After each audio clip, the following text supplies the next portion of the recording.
Assalamualaikum warahmatullahi wabarakatuh. Apa kabar sobatku semuanya dimanapun Anda berada? Mudah-mudahan dalam keadaan sehat selalu dan tak kurang suatu apapun. Diceritakan karena dianggap hampir membunuh Baginda, maka Abu Nawas mendapat celaka. Dengan kekuasaan yang absolut, Baginda memerintahkan prajurit-prajuritnya langsung menangkap dan menyeret Abu Nawas untuk dijebloskan ke penjara. Waktu itu Abu Nawas sedang bekerja di ladang karena musim tanam kentang akan tiba. Ketika para prajurit kerajaan tiba, ia sedang mencangkul. Dan tanpa alasan yang jelas, mereka langsung menyeret Abu Nawas sesuai dengan titah Baginda. Abu Nawas tidak berkutik. Kini ia mendekam di dalam penjara. Beberapa hari lagi kentang-kentang itu harus ditanam, sedangkan istrinya tidak cukup kuat untuk melakukan pencangkulan. Abu Nawas tahu bahwa tetangga-tetangganya tidak akan bersedia membantu istrinya, sebab mereka juga sibuk dengan pekerjaan mereka masing-masing. Tidak ada yang bisa dilakukan di dalam penjara kecuali mencari jalan keluar.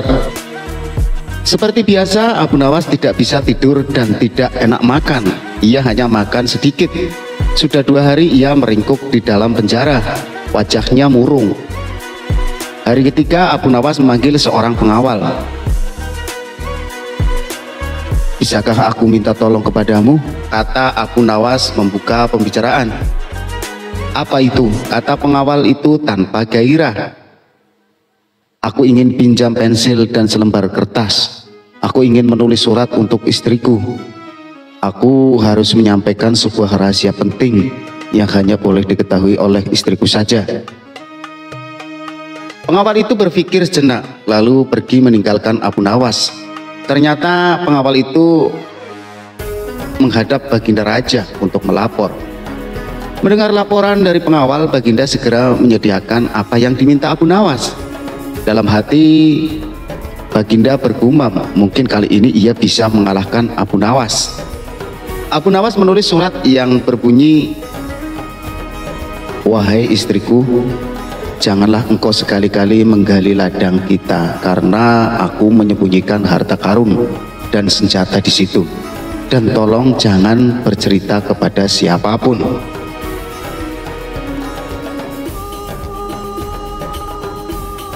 Tentu saja surat itu dibaca oleh Baginda karena beliau ingin tahu apa sebenarnya rahasia Abu Nawas. Setelah membaca surat itu, Baginda merasa puas dan langsung memerintahkan beberapa pekerja istana untuk menggali ladang Abu Nawas. Dengan peralatan yang dibutuhkan, mereka berangkat dan langsung menggali ladang Abu Nawas. Istri Abu Nawas merasa heran. Mungkinkah suaminya minta tolong pada mereka? Pertanyaan itu tidak terjawab karena mereka kembali ke istana tanpa pamit. Mereka hanya menyerahkan surat Abu Nawas kepadanya. 5 hari kemudian Abu Nawas menerima surat dari istrinya.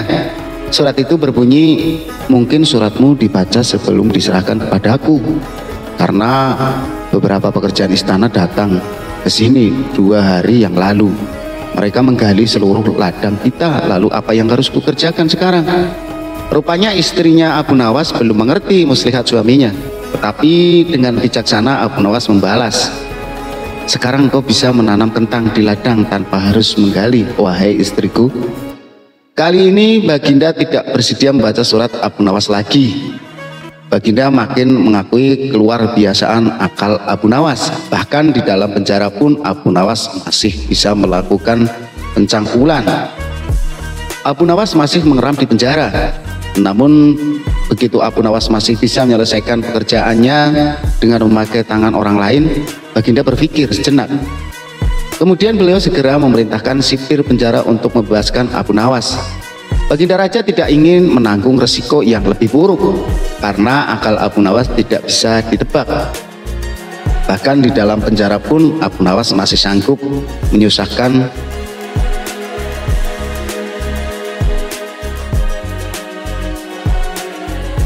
Keputusan yang dibuat Baginda Raja untuk melepaskan Abu Nawas memang sangat tepat. Karena bila sampai Abu Nawas bertambah sakit hati, maka tidak mustahil kesusahan yang akan ditimbulkan akan semakin gawat. Kini hidung Abu Nawas sudah bisa menghisap udara kebebasan di luar. Istri Abu Nawas menyambut gembira kedatangan suami yang selama ini sangat dirindukan. Abu Nawas juga riang, apalagi melihat tanaman kentangnya akan membuahkan hasil yang bisa dipetik dalam waktu dekat. Abu Nawas memang girang, bukan kepalang, tetapi ia juga merasa gundah. Bagaimana Abu Nawas tidak merasa gundah gulana? Sebab baginda sudah tidak lagi memakai perangkap untuk memenjarakan dirinya. Tetapi baginda raja langsung memenjarakannya. Maka tidak mustahil bila suatu ketika nanti baginda langsung menjatuhkan hukuman pancung. Abu Nawas yakin bahwa saat ini baginda pasti sedang merencanakan sesuatu. Abu Nawas menyiapkan payung untuk menyambut hujan yang akan diciptakan baginda raja. Pada hari itu Abu Nawas mengumumkan dirinya sebagai ahli nujum atau tukang ramal nasib. Sejak membuka praktek ramal meramal nasib, Abu Nawas sering mendapat panggilan dari orang-orang terkenal. Ini Abu Nawas tidak saja dikenal sebagai orang yang handal dalam menciptakan gelak tawa, tetapi juga sebagai ahli ramal yang jitu. Mendengar Abu Nawas mendadak menjadi ahli ramal, maka baginda Raja Harun al-Rasyid merasa khawatir. Baginda curiga, jangan-jangan Abu Nawas bisa membahayakan kerajaan. Maka tanpa pikir panjang Abu Nawas ditangkap. Abu Nawas sejak semula yakin baginda Raja kali ini berniat akan menghabisi riwayatnya. Tetapi Abu Nawas tidak itu merasa gentar. Mungkin Abu Nawas sudah mempersiapkan tameng. Setelah beberapa hari meringkuk di dalam penjara, Abu Nawas digiring menuju tempat kematian. Tukang penggal kepala sudah menunggu dengan pedang yang baru diasah. Abu Nawas menghampiri tempat penjagalan dengan amat tenang. Baginda juga bertanya-tanya dalam hati mengapa Abu Nawas begitu tabah menghadapi titik-titik terakhir hidupnya. Ketika Algojo sudah siap mengayunkan pedang, Abu Nawas tertawa-tawa sehingga baginda menangguhkan pemancingan. Beliau bertanya, "Hai Abu Nawas, apa kau tidak merasa ngeri menghadapi pedang Algojo?" "Ngeri tuanku yang mulia, tetapi hamba juga merasa gembira," jawab Abu Nawas sambil tersenyum. "Engkau merasa gembira?" tanya baginda kaget. "Betul baginda yang mulia, karena tepat 3 hari setelah kematian hamba, maka baginda pun akan mangkat menyusul hamba ke liang lahat. Karena hamba tidak bersalah sedikit pun," kata Abu Nawas tetap tenang. Baginda gemetar dengan ucapan Abu Nawas, dan tentu saja hukuman pancung dibatalkan.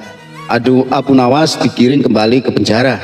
Baginda memerintahkan agar Abu Nawas diperlakukan istimewa. Malah baginda memerintahkan supaya Abu Nawas disuguhi hidangan yang enak-enak. Tetapi Abu Nawas tetap tidak kerasa tinggal di penjara. Abu Nawas berpesan dan setengah mengancam kepada penjara bahwa bila ia terus-menerus mendekam dalam penjara, ia bisa jatuh sakit atau meninggal. Baginda Raja terpaksa membebaskan Abu Nawas setelah mendengar penuturan penjaga penjara. Cita-cita atau obsesi menghukum Abu Nawas sebenarnya masih bergolak, namun baginda merasa kehabisan akal untuk menjebak Abu Nawas. Seorang penasihat kerajaan kepercayaan baginda Raja menyarankan agar baginda memanggil seorang ilmuwan ulama yang berilmu tinggi untuk menandingi Abu Nawas. Pasti masih ada peluang untuk mencari kelemahan Abu Nawas. Menjebak pencuri harus dengan pencuri dan ulama dengan ulama. Baginda menerima usul yang cemerlang itu dengan hati bulat. Setelah ulama yang berilmu tinggi berhasil ditemukan, baginda Raja menanyakan cara terbaik menjerat Abu Nawas. Ulama itu memberitahu cara-cara yang paling jitu kepada baginda Raja. Baginda Raja manggut-manggut setuju. Wajah baginda tidak lagi murung, apalagi ulama itu menegaskan bahwa ramalan Abu Nawas tentang takdir kematian baginda Raja sama sekali tidak mempunyai dasar yang kuat. Tiada seorang pun manusia yang tahu kapan dan di bumi mana ia akan mati, apalagi tentang ajal orang lain. Ulama andalan Baginda Raja mulai mengadakan persiapan seperlunya untuk memberikan pukulan fatal bagi Abu Nawas.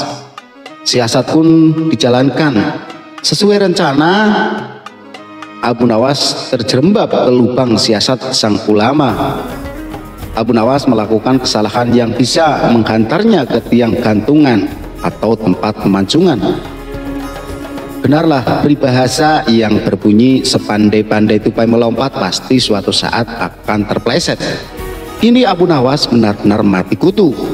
Sebentar lagi ia akan dihukum mati karena jebakan sang ilmuwan ulama. Benarkah Abu Nawas sudah keok? Kita lihat saja nanti. Banyak orang yang merasa simpati atas nasib Abu Nawas, terutama orang-orang miskin dan tertindas yang pernah ditolongnya. Namun derai air mata para pecinta dan pengagum Abu Nawas tak akan mampu menghentikan hukuman mati yang akan dijatuhkan. Baginda Raja Harun al-Rasyid benar-benar menikmati kemenangannya. Belum pernah Baginda terlihat seriang sekarang. Keyakinan orang banyak bertambah mantap. Hanya saat orang yang tetap tidak yakin bahwa hidup Abu Nawas akan berakhir tragis itu, yaitu istri Abu Nawas. Bukankah Aliyah Azza wa Jalla lebih dekat daripada urat leher? Tidak ada yang tidak mungkin bagi Allah yang maha gagah. Dan kematian adalah mutlak urusannya. Semakin dekat hukuman mati bagi Abu Nawas, orang banyak semakin resah. Tetapi bagi Abu Nawas malah sebaliknya, semakin dekat hukuman bagi dirinya, semakin tegar hatinya. Baginda Raja tahu bahwa ketenangan yang ditampilkan Abu Nawas hanyalah merupakan bagian dari tipu dayanya.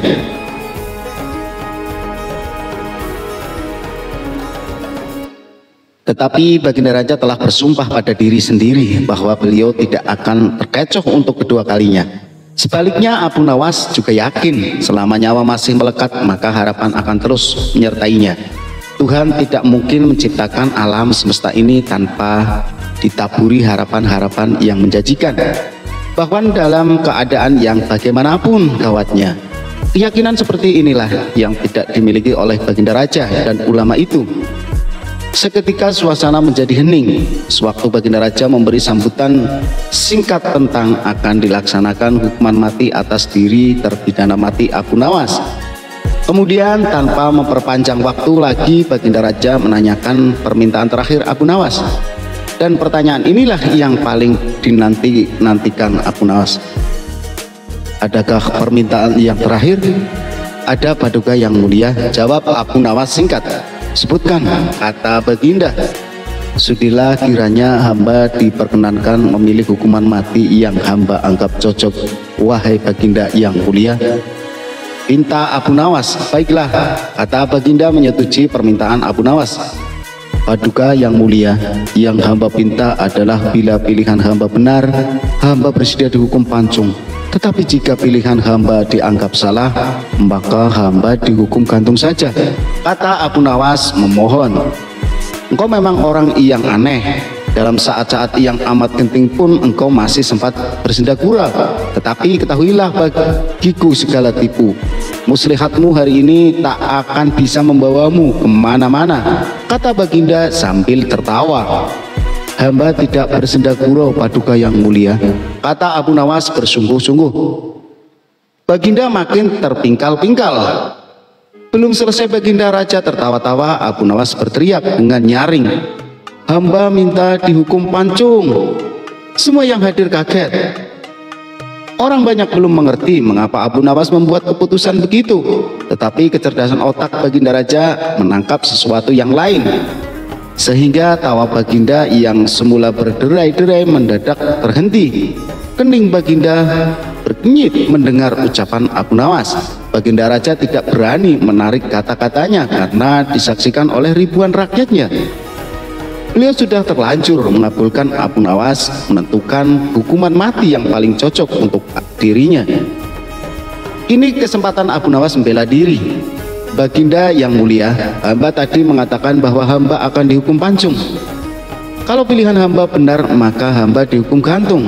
Tapi di manakah letak kesalahan pilihan hamba sehingga hamba harus dihukum gantung? Padahal hamba telah memilih hukuman pancung. Walah, kata Abu Nawas, memaksa baginda raja dan ulama itu tercengang. Benar-benar luar biasa otak Abu Nawas ini. Rasanya tidak ada lagi manusia pintar selain Abu Nawas di negeri Baghdad ini. Abu Nawas, aku mengampunimu, tapi sekarang jawablah pertanyaanku ini. Berapa banyak bintang di langit? Oh, gampang sekali tuanku. Iya, tapi berapa? 100 juta, 100 miliar? Tanya baginda. Bukan tuanku, cuma sebanyak pasir di pantai. Kau ini bagaimana bisa orang menghitung pasir di pantai? Baginda pula orang bisa menghitung bintang di langit. Hahaha, kau memang penggeli hati. Kau adalah pelipur laraku. Abu Nawas, mulai sekarang jangan segan-segan, sering-seringlah datang ke istanaku. Aku ingin selalu mendengar lelucon-leluconmu yang baru. Siap baginda. Terima kasih buat teman-teman semuanya. Mudah-mudahan cerita ini menghibur Anda dan keluarga. Apabila banyak kata salah, mohon dimaafkan. Terima kasih, sampai jumpa, ketemu lagi di cerita berikutnya. Terima kasih. Wassalamualaikum warahmatullahi wabarakatuh.